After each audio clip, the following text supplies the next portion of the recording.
करेंगे सर। क्या आज आप भी मूवी का लुत्फ उठाने आए थे? हाँ, पिक्चर देखी है। कैसी लगी सर मूवी? पिक्चर अच्छी है। जनसंख्या एक बहुत बड़ा मुद्दा है देश का और इस पे काम होना चाहिए। संख्या नियंत्रण बिल कितना जरूरी है, जनसंख्या नियंत्रण होना कितना जरूरी है, ये केवल एक धर्म के हिसाब से ना देखा जाए, इसको सभी के हिसाब से देखा जाए। अल्लाह चाहेंगे कि क्या नाम भैया आप इस तरह से आबादी बढ़ाते रहिए और फिर उसके बाद से उन बच्चों को सही से तालीम ना दे पाएं। नमस्कार, आप देख रहे हैं केके न्यूज़ और मेरा नाम है पुरुषोत्तम सैनी। दर्शकों, आज राजनीति से हटके बिल्कुल अलग मुद्दे पर बात करेंगे। जनपद सहारनपुर के एक मॉल में मैं मौजूद हूँ और कुछ तमाम दर्शक उस मूवी को देखकर बाहर आ रहे हैं। उनसे जानेंगे आखिरकार इस मूवी को देखकर किन बातों से इंस्पायर हुए। क्या नाम है सर आपका? मेरा उदय राणा जी। मूवी देखकर आए, कौन सी मूवी देखकर आए पहले ये बताइए। जी, हमारे 12 अच्छी एनकरेजिंग मूवी है, सबको देखनी चाहिए, खासकर हिंदू दोस्तों को हमारे। ऐसा क्या था उस मूवी के अंदर जो आपको कुछ अच्छा लगा हो? क्या कुछ में मोमेंट थे कुछ ऐसे? सीख बहुत अच्छी दी है, मतलब बहुत चीज़ें अलग अलग बताई गई है, देखनी चाहिए। सच्चाई बताई है आज के टाइम में। वो सच्चाई जो हमारे एक तरह से जो लॉ पास हुआ है उसे बताया गया अच्छे से, तो आज के युवा को देखनी चाहिए, समझ आएगा उसे अच्छे से। अपने ऊपर अन्याय होने वाले के खिलाफ आवाज़ उठानी चाहिए और जो जनसंख्या नियंत्रण कानून है वो भी आना चाहिए, जिससे आने वाले समय में चीज़ें सुधार हो सके और लड़कियों के या किसी भी के ऊपर होने वाले अन्याय के खिलाफ आवाज़ उठाई जा सके। जी जी, ये इसी में ही होता है कि एक लड़की होती है, उसकी एक अधेड़ उम्र के साथ उसका विवाह कर दिया जाता है, मगर लड़की उसके ऊपर अपनी आवाज़ नहीं उठा पाती है। तो उसी के प्रति है कि लड़कियों को अपनी आवाज़ उठानी चाहिए। अच्छी कैसी लगी मूवी पहले ये बताइए। मूवी बहुत अच्छी लगी। जी, बहुत अच्छी मूवी थी। हर एक पॉइंट था मूवी का। वर्ड्स जो थे वो समझने वाले वर्ड्स थे। जो ना समझे वो तो कुछ नहीं समझेगा, जो समझदार है वो बहुत समझ जाएगा। मूवी के अंदर वो ओवर था ज़्यादा। भाई एक लेडीज़ थी, लेडीज़ पे अत्याचार हो रहा था बहुत ज़्यादा, वो चीज़ दर्शाई गई है उसमें। तो उसकी फैमिली भी है, आगे लेडीज़ है, उसकी बच्ची है, बेटी है, उनका परवरिश है, सब कुछ है उसमें। वो चीज़ बताई गई है इसमें। सरकार आप देखते होंगे जनसंख्या नियंत्रण कानून लाने जा रही है, यूसीसी को लेकर भी आप देखते होंगे बिल पारित हो चुका है। तो क्या जनसंख्या नियंत्रण कानून को लेकर ही ये मूवी बनाई गई है? जी, हमें लगता है कि हाँ, उसी की दिखाना चाह रहे हैं, जनता को बताना चाह रहे हैं कि ये देखिए कि ये हालत है, ये कंडीशन है भारत की, हमारी भारत की।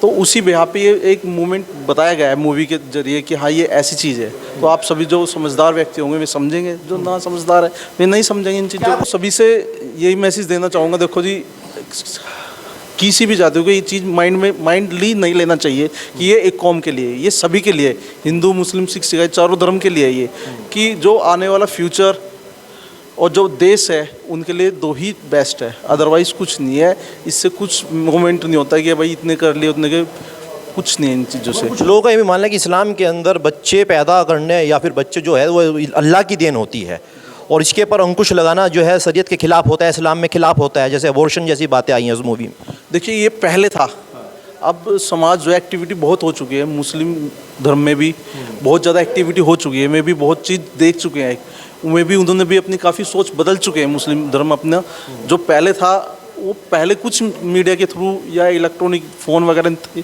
उनके थ्रू जो कुछ मैसेज नहीं जाता, अब है। तो अब मैं भी समझ चुके हैं जी, सब समझ चुके हैं इन चीज़ों को। अब कोई इतना वो नहीं है कि भाई ऐसे चल रहा है वैसा चल रहा है। बस दर्शक मेरे साथ मौजूद हैं। सर, मूवी कैसी लगी पहले ये बताइए। बहुत शानदार पिक्चर बनाई है और बड़ा अच्छा संदेश देने की कोशिश की है। यानी कि जो भी आबादी को अपना अधिकार समझते हैं उन सबके हिसाब से देखा जाए तो जनसंख्या नियंत्रण बहुत आवश्यक है। अगर जनसंख्या इसी तरह बढ़ती रही तो हर चीज़ों से मरहूम तो रहना ही पड़ेगा। बहुत दीनी तालीम के भी बातें हुई हैं, मैंने ट्रेलर देखे हैं बीच में कि दीनी तालीम जो होती है उनकी कुरान होती है या फिर मदरसों में जाकर वो शिक्षा देनी चाहिए, उसको लेकर भी कुछ दृश्य देखे गए हैं।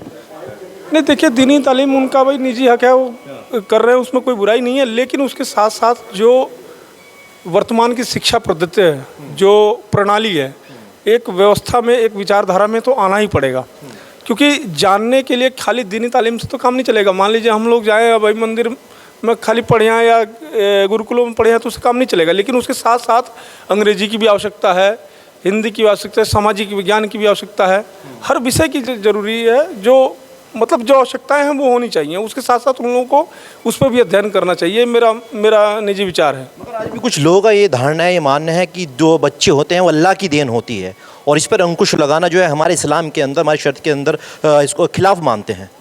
मुझे लगता है कि ये तो केवल ऊपर वाले की आड़ में लोग कह रहे होंगे इस चीज़ को, लेकिन मुझे नहीं लगता कि अल्लाह चाहेंगे कि क्या नाम भैया आप इस तरह से आबादी बढ़ाते रहिए और फिर उसके बाद से उन बच्चों को सही से तालीम ना दे पाएँ, उन बच्चों को सही से व्यवस्थाएं ना दे पाएँ, उन बच्चों की सही पालन पोषण ना कर पाएँ, ये तो अल्लाह कभी नहीं चाहेंगे। चलिए बहुत बहुत शुक्रिया मेरे साथ जुड़ कोई कट्टर इस्लाम के अंदर भी ऐसा नहीं है। इस्लाम के अंदर भी कट्टरवाद जानबूझ के अपने स्वाद के लिए कुछ लोग थोप रहे हैं लोगों पे। अभी तो हमारी खेती नहीं नहीं, ये क्या नाम है, मर्द और औरत दुनिया में बराबर हैं। आप सनातन संस्कृति में देख लीजिए, क्रिश्चियनिटी में देख लीजिए, एक आधे ऐसा है नहीं वास्तविकता में।